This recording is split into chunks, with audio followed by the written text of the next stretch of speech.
I was running low on TIG consumables, so I called HTP for a supply drop. They sent me a bunch of collets, collet bodies, and number 5 alumina cups. I also picked up 10 pounds of 1/16 filler wire,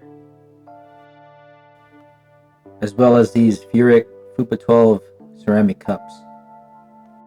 I've been getting a lot of porosity in my welds, and I wanted to see if these FUPA cups would help me with my welding a little bit.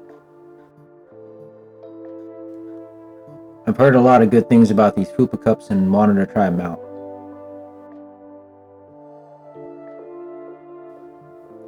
Here you can see a nice shot of the mesh screen.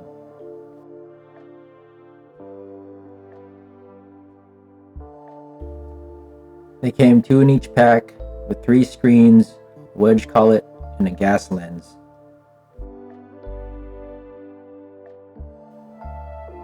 It's pretty simple to replace the standard alumina cup with the FUPA cup. All you gotta do is unscrew the standard alumina cup, unscrew it, and then slide it off the torch head, slide off the collet and the collet body. Then you take the wedge collet and slide that on along with the gas lens, and then screw that into the torch head. Then you take the FUPA cup and be careful not to push out the mesh with the tungsten. Slide that on and then screw that onto the gas lens. And then just adjust your stick out. This is about 3/4 of an inch. And that's pretty much it. I'm not sure what FUPA stands for, but maybe the world will never know. HTP sent me this handy tray for my TIG consumables, and it's a nice way to keep things organized. It's easy to see what I'm missing and what I still have, which parts I still have, and it just keeps my OCD at bay. It's nice to have extra parts lying around. You never know when you're going to need them.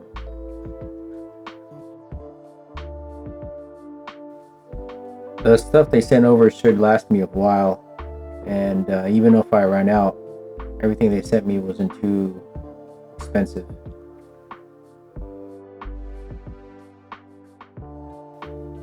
HTP did goof up as they sent me a glass FUPA cup as well as the ceramics. I didn't really want the glass because it has an O-ring to mess around with, and it's a bit more fragile than the ceramic. But at least I get to see what it looks like. I do have to return it, but at least I get to see how it is in comparison to the ceramic one. Here's a glass to the ceramic. It should be identical dimensionally. I'm going to test out this FUPA cup by welding this nice fat gap.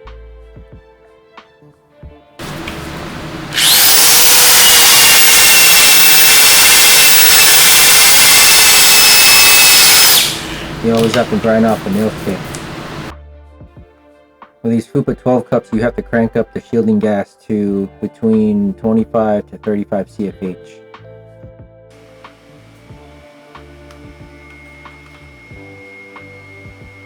This is my first time ever welding with the FUPA 12 cup, and I'm just going to experiment on a project I'm working on with some squared and rectangular tubing. My InverTig 221 is set to about 120 amps, and I'm just experimenting here just to see how the FUPA cup works. I sped up the video a little bit just to make it more interesting, and I'm just checking out the weld. I did mess up in the beginning because the gap is so wide, but the puddle that I saw was very stable and flowed very well due to all the argon shielding that the gas lens provides.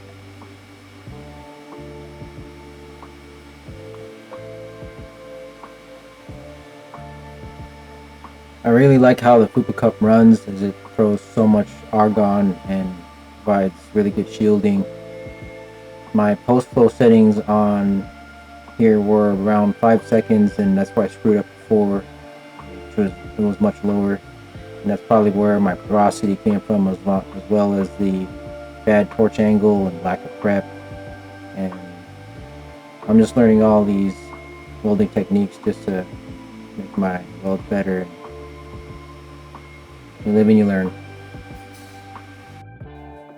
Here's my first weld with the FUPA cup. It's not the best looking weld, but I'm happy with it. No Instagram welder. I did mess up in the beginning, but I was able to close the gap up, and you only get better with practice. The tungsten with the longer post-flow settings came out in pretty good shape. It didn't get dark, and that's always a good sign. So I'm going to finish up welding my project. That's it for us. For Wireless Productions. Catch you guys later.